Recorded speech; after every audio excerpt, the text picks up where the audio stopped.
నమస్తే అండి.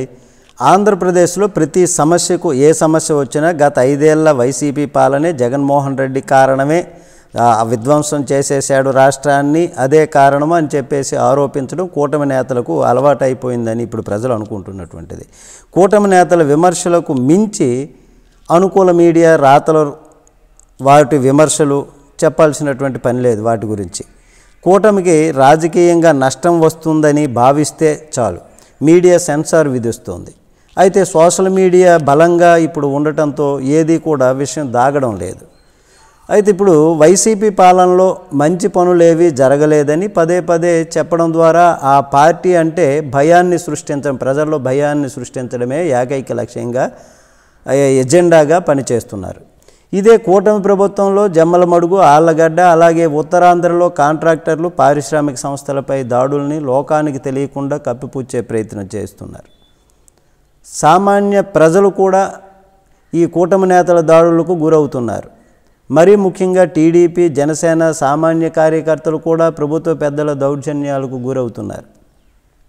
ఇక ప్రభుత్వం చెప్పినట్టు నడుచుకునే పోలీసు యంత్రాంగము, కేసులు నమోదుకు తప్పొప్పులతో వారికి సంబంధం లేకుండా అటువంటి అభిప్రాయం లేదనేటటువంటి విధంగా సమాజం ఇప్పుడు అనుకుంటున్నటువంటిది.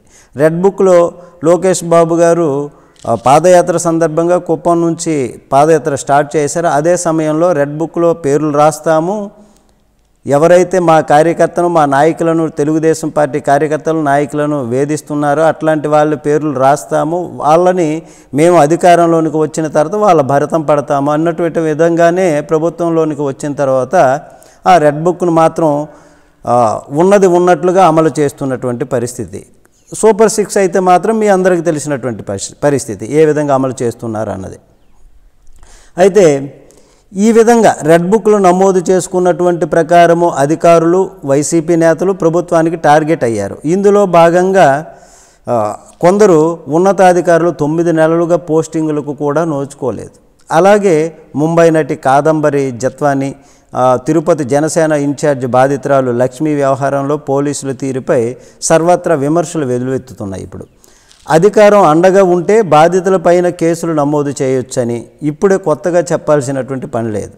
చివరికి ఏపీ హైకోర్టు కూడా రాష్ట్ర పోలీసు యంత్రాంగం పైన తీవ్ర ఆగ్రహం వ్యక్తం చేసేటటువంటి పరిస్థితి ఏర్పడింది. ఇలాగైతే డీజీపీని కోర్టుకు పిలిపించాల్సిన వస్తుందని న్యాయస్థానం మండిపడింది.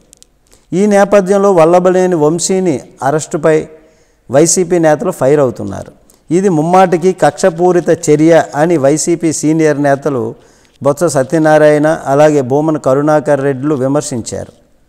విశాఖలో బొత్స మీడియాతో మాట్లాడుతూ కూటమి పాలనలో ఏ తప్పు జరిగినా తమ పార్టీపైనే, తమ నాయకుడిపైనే నెడుతున్నారు, విమర్శిస్తున్నారు. వీళ్ళు ఇష్టానుసారము ఎవరిపైన పడితే వాళ్ళపైన అనవసరమైనటువంటి కేసులు పెట్టి ఈ విధంగా హింసకు గురి చేస్తున్నారు.